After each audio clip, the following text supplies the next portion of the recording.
Hey everybody, it's Kira. I finally found my foundation routine, and this also includes my highlighting and contouring. And I would like for you to give it a thumbs up if you do like it. If you don't like it, give it a thumbs up too, girl. You know. I hope you guys enjoy the video. I hope that you learned something from the video. Don't forget to rate, comment, and subscribe. Let me know down in the comment section below what you would like to see from me next so that I can keep on, getting more ideas and keep on feeding you guys more videos. So I hope you guys enjoy this video. This is my foundation routine video. Thank you. And I'm starting off with this matte Monistat Chafing Relief Cream, and it's basically a dupe for Smashbox Photo Finish Primer, and I'm going to put some of that on my fingers, rub it in, and then I'm going to pat it over the areas where I get oily or my pores are kind of noticeable. And then I'm going to take my Kat Von D Lock It Tattoo Foundation and a stipple brush, and I'm going to spray a little bit of Fix Plus on the brush, and I'm going to take out 2 pumps of my foundation onto the back of my hand and start to stipple my brush on into the product to kind of warm it up a bit. And then I'm just going to start laying the product down on my face, and I just like to lay it down first, and then I'll go back and blend it out.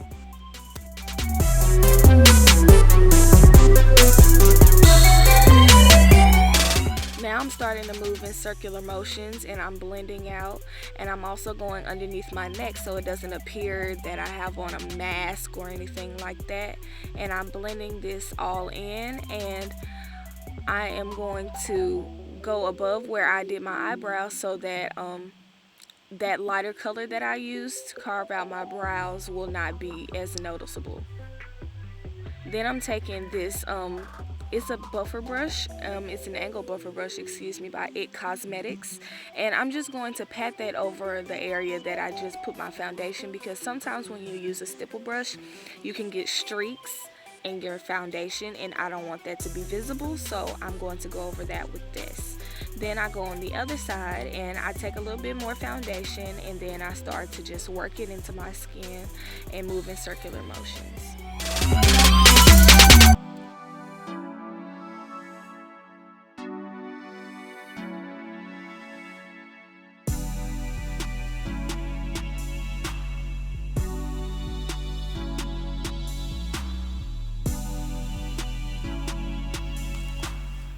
And then I'm going to take that buffer brush again and just go over those areas that I used the stipple brush to eliminate any streaks that it may have left behind.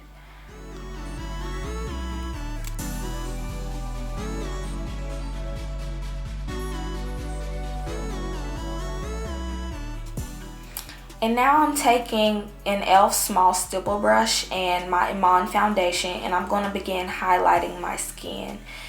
And I'm going to start underneath my eyes, and I'm going to lay it down with the brush. I'm going to go down the side of my nose, and I'm going to extend past my eye up toward my temple. Now what highlighting does is it brings areas forward that you don't want to be dark.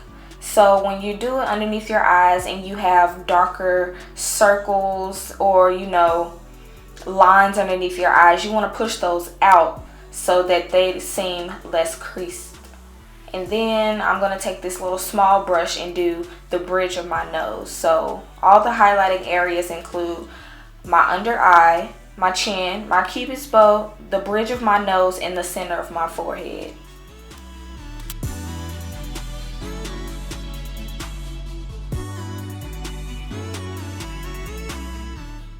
And just really make sure that you're blending everything out really well.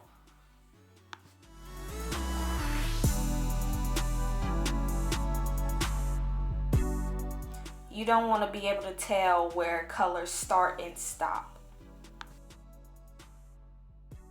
I'm also taking whatever's left on that brush, and I'm going to go underneath my cheekbones, and this will help for when I use this beautiful bronze black Opal foundation which is darker than my skin tone, and a different small stipple brush to blend that out, and it will create something for it to counteract so that the darkness appears more dark than it really is. And when you're doing this contouring, So that's what it's called. It's called contouring. And what contouring does is it recedes things that you don't want to be as noticeable, and it creates a shadow there. So as you can see, you can use this the little fishy face. I'm not a big fan of it, but if that's what helps you to see where the hollows of your cheeks are, then they go right ahead and do that. And you're going to go right in that hollow and then curve it upward right underneath the apple of your cheek, and that's going to give your cheeks an lifted look. So it looks like your face is nice and put together and, flat and skinny. You know what I'm saying? Girl. Then I'm taking that stipple brush, another small stipple brush, different from the one I use under my eyes.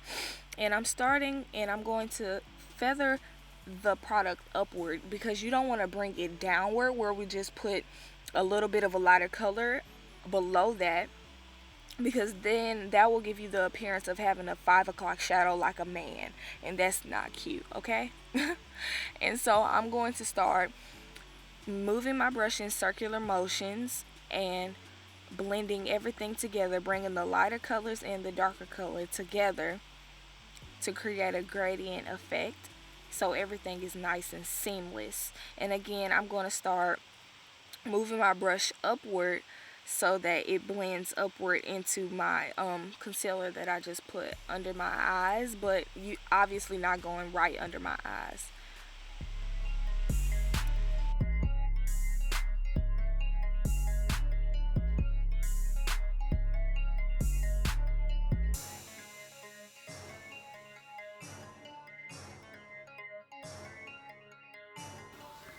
I'm also going to go ahead and blend out what's underneath my jawline and bring it down onto my neck so that it recedes that area and makes it look nice and, sharp. And whatever's left on that brush, I'm just going to slide that down the side of my nose just to begin, contouring my nose, but nothing special. So I have this stack of different powders. I have Midnight Banana powder on the top, and I have MAC NC35 loose powder right underneath it. And I'm going to take a powder puff, and I'm going to use the powder puff, and I'm going to get the Midnight Banana powder. Oops, it fell, girl. And I'm going to take that and I'm going to press the powder underneath my eye, and I'm going to leave it there, and I'm going to let it bake, is what they call it. And basically it's letting it sit there so either the color can transfer to your skin and help it look more of a certain color, because Midnight Banana powder is obviously yellow, and or it will be to let your natural heat and body warmth adhere to the powder so that it blends nicely into your skin. But then I'm taking the NC35 powder and I'm going to put it everywhere else except for underneath my eyes where I've highlighted. So that's my chin, the bridge of my nose, the center of my forehead. And then I'm also going to put some underneath where I contour to sharpen up the contour if any may have gone too far down. And I'm going to continue to do that. And I'm just going to let it sit there and bake.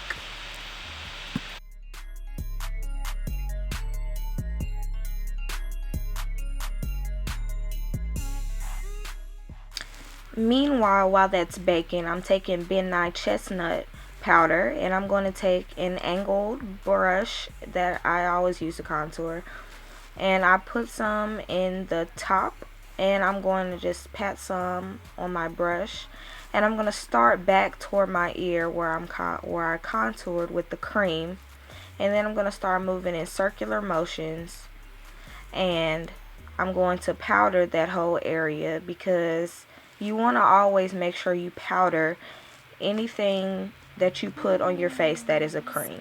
So if you put a cream, you're going to want to powder it, because you don't want to get oily. Even if you're not a person that gets oily, you still want to go ahead and set everything.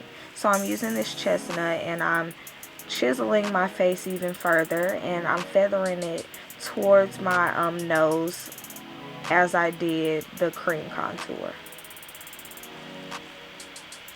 And now I'm taking this small little blending brush. And I'm going to use this with the Chestnut. And I'm going to chisel my nose.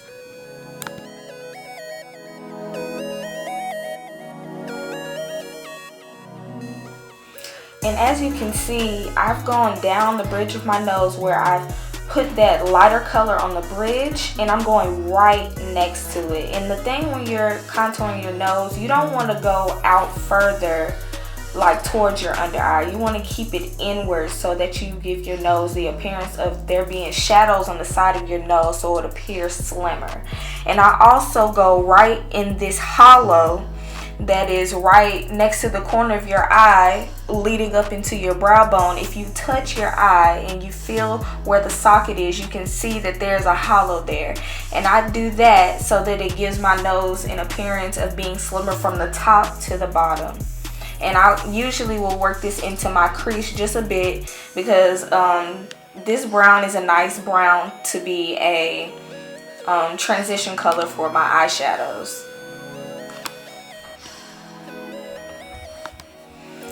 And now I'm taking my e.l.f. powder brush and I'm going to whisk away the rest of the powder that has been sitting here baking.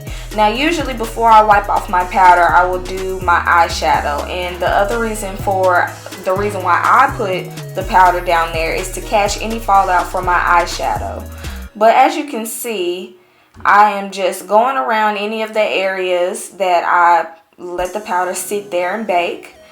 I'm whisking it away, and then I'm blending in the darker color with the lighter color because they weren't mixed together before with the powder. They were with the cream. But yeah, so that's pretty much it, you guys. I hope you enjoyed the video, and I'll talk to you later. See you in the next video.